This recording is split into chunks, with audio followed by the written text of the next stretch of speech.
के न्याय सिद्धांत के बारे में बताया था। आज मैं आपको प्लेटो की शिक्षा सिद्धांत के बारे में जानकारी दूंगी। प्लेटो ने अपनी पुस्तक रिपब्लिक में शिक्षा सिद्धांत का वर्णन किया है।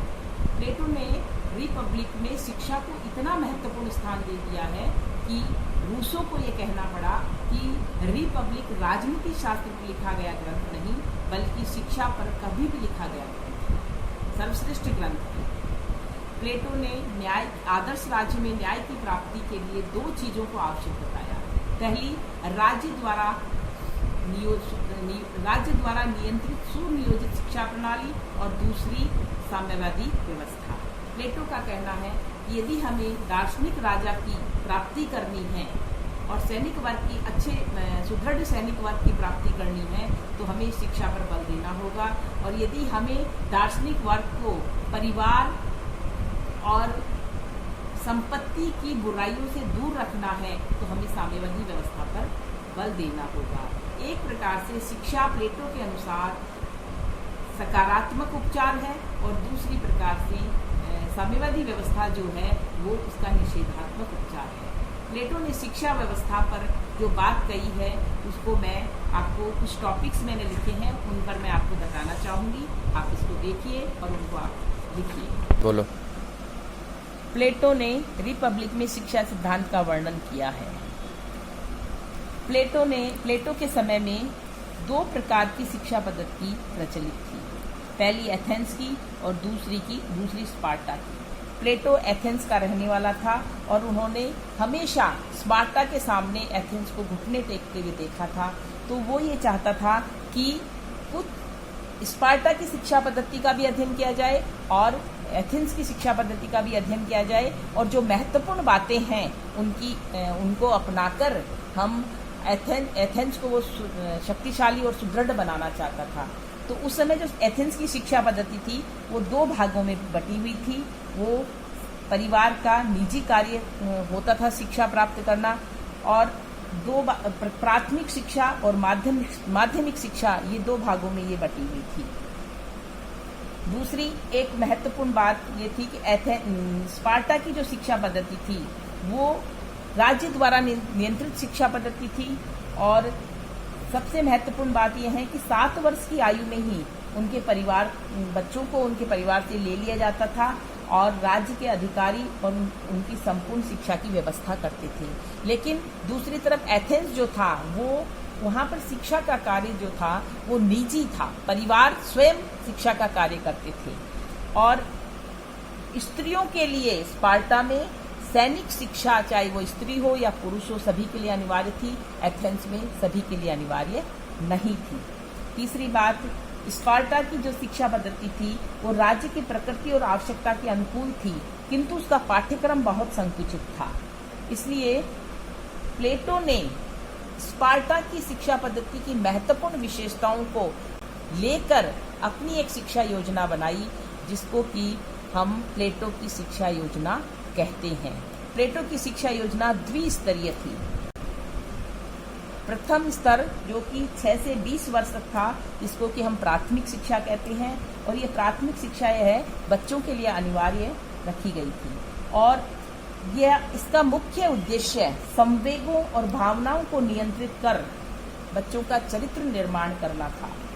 शिक्षा उत्साह को बढ़ाती है, जो कि सैनिकों का गुण होता है, और व्यक्तियों को सैनिक कार्य के लिए उपयुक्त बनाती है। 18 वर्ष की आयु तक के शिक्षा पाठ्यक्रम में 2 प्रमुख विषय थे, व्यायाम और संगीत। प्लेटो ने संगीत और व्यायाम को बहुत ज़्यादा महत्वपूर्ण स्थान दिया। संगीत को उन्होंने बहुत महत्वपूर्ण स्थान दिया और उन्होंने बच्चों में शारीरिक विकास ही नहीं, सहिष्णुता और साहस और वीरता के गुणों का भी और उनके चारित्रिक विकास के मार्ग को भी प्रशस्त किया। उन्होंने कहा, बार्कर ने कहा कि व्यायाम मस्तिष्क के लिए शरीर को शिक्षित करना है और इसके द्वारा व्यक्ति में सहनशीलता, साहस के गुणों का विकास कराया जा सकता है। मन की शिक्षा के लिए संगीत को आवश्यक माना प्लेटो ने। दूसरी ओर प्लेटो ने 18 वर्ष की आयु तक संगीत और व्यायाम की शिक्षा प्रदान किए जाने के बाद तक संगीत और व्यायाम की शिक्षा दी और 18 से 20 वर्ष की आयु तक साहस और आत्मनियंत्रण और अनुशासन की प्रवृत्ति बढ़ाने के लिए उन्होंने सैनिक शिक्षा को अनिवार्य बताया। फिर आया उच्च शिक्षा का। उच्च शिक्षा जो है वो 20 से 30 वर्ष तक दी गई थी। उच्च शिक्षा के अंतर्गत ये सभी के लिए आवश्यक थी, लेकिन उच्च शिक्षा जो प्राथमिक शिक्षा है वो सभी के लिए आवश्यक थी, किंतु उच्च शिक्षा कुछ प्रतिभा संपन्न व्यक्तियों के लिए ही आवश्यक थी। इसमें जो व्यक्ति अनुत्तीर्ण हो गए थे, उस समय एक परीक्षा होती थी। 20 वर्ष की आयु में प्रारंभिक शिक्षा दिए जाने के बाद में बौद्धिक और क्रियात्मक परीक्षा लेने की व्यवस्था थी। इस परीक्षा में अनुत्तीर्ण व्यक्ति देश के सैनिक और उत्पादक वर्ग का निर्माण करेंगे, जो कि कृषक, मजदूर, व्यापारी और शिल्पी के रूप में कार्य करेंगे। परीक्षा में उत्तीर्ण व्यक्ति ही उच्च शिक्षा प्राप्त करने के अधिकारी होंगे। और ये जो उच्च शिक्षा है, इसमें स्त्री पुरुष दोनों भाग ले सकेंगे। इसके अंतर्गत गणित, नीति शास्त्र, ज्योतिष, दर्शन शास्त्र का अध्ययन रखा गया। गणित प्लेटो का प्रिय विषय था और उन्होंने दर्शन शास्त्र की इसे प्रथम सीढ़ी भी माना है। गणित इतना महत्वपूर्ण था, प्लेटो ने अपनी शिक्षण संस्था अकादमी के प्रवेश द्वार पर लिखा था कि ज्यामिति, जो कि गणित की एक शाखा है, से अपरिचित कोई भी व्यक्ति यहाँ प्रवेश नहीं करे। 10 वर्ष की उच्च शिक्षा के बाद 30 वर्ष की आयु में एक परीक्षा रखी, जिसमें असफल होने वाले राज्य के साधारण अधिकारी होंगे और सफल विद्यार्थियों को 5 वर्ष तक के लिए गणित, न्याय, तर्क और दर्शन की विशेष शिक्षा दी जाएगी। 5 वर्ष की इस शिक्षा में द्वंद्व और दर्शन पर विशेष बल दिया जाएगा।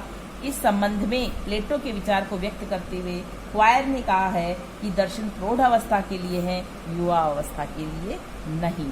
लेकिन 35 वर्ष तक की आयु की यह शिक्षा भी प्लेटो के अनुसार अपूर्ण है, क्योंकि प्लेटो ये कहता है कि जब तक व्यक्ति संसार में जाकर, समाज में जाकर व्यवहारिक शिक्षा प्राप्त नहीं कर लेता, तब तक उसकी शिक्षा पूर्ण नहीं होगी। तो 15 वर्ष की अवस्था में 35 वर्ष के बाद 15 वर्षों के लिए व्यवहारिक शिक्षा प्रदान करने के लिए प्लेटो ने अपने दार्शनिक वर्ग को समाज में सांसारिक शिक्षा के लिए भेज दिया।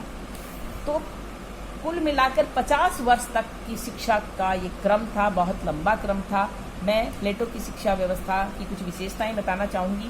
प्लेटो की शिक्षा व्यवस्था राज्य द्वारा नियंत्रित शिक्षा व्यवस्था थी। ये स्त्री पुरुष सभी के लिए अनिवार्य थी। न्याय की स्थापना करना इसका मुख्य उद्देश्य था।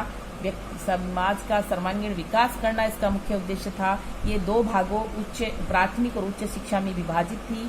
धर्म और नैतिकता को इसमें उचित स्थान दिया गया था। शासन को कला मानकर सुशासन के लिए शासकों के शिक्षण पर अधिक बल दिया गया। आजीवन, ये 50 वर्ष तक की आजीवन प्रक्रिया थी। इसकी प्लेटो की शिक्षा व्यवस्था की बहुत आलोचना हुई। आलोचकों ने कहा कि सभी वर्गों के लिए शिक्षा की व्यवस्था नहीं की गई, क्योंकि हमने देखा कि प्लेटो ने शिक्षा की व्यवस्था केवल अभिभावक वर्ग के लिए की है। उच्च शिक्षा जो है वो केवल अभिभावक वर्ग ही प्राप्त करेगा। तो ये एक तरह से एक वर्ग विशेष को वंचित कर देना, तो ये समाज के प्रति, उस वर्ग विशेष के प्रति न्याय नहीं कहा जाएगा। इन्होंने साहित्य की उपेक्षा की। इन्होंने पूरे समय व्यक्ति को दर्शन, गणित और तर्क आदि की शिक्षा पर बल दिया गया और साहित्य की इन्होंने उपेक्षा की। साहित्य और कला पर इन्होंने नियंत्रण स्थापित किया। शिक्षा क्रम बहुत लंबा, 50 वर्ष तक चलने वाला और बहुत खर्चीला रहा माना। व्यक्तिगत शिक्षा का इसमें कोई विकास नहीं था और शिक्षा योजना सैद्धांतिक ज्यादा थी, यानी कि पूरे टाइम व्यक्ति जो है वो पढ़ता ही रहे। व्यवहारिक शिक्षा इन्होंने लास्ट में व्यवहारिक शिक्षा की व्यवस्था की। इस प्रकार से प्लेटो की शिक्षा का विभिन्न जो आलोचक है वो उसका विरोध ही कर रहे हैं। प्लेटो की शिक्षा व्यवस्था का जितने भी आलोचकों ने इसकी आलोचना की है, उसमें सेबाइन ने एक बहुत महत्वपूर्ण बात कही है कि प्लेटोवादी शिक्षा योजना का एक गंभीर दोष यह है क्योंकि केवल अच्छे शासकों से ही किसी देश का कल्याण संभव नहीं है। हम ये नहीं कह सकते कि सभी केवल शासक ही देश का कल्याण करेंगे, जनता नहीं।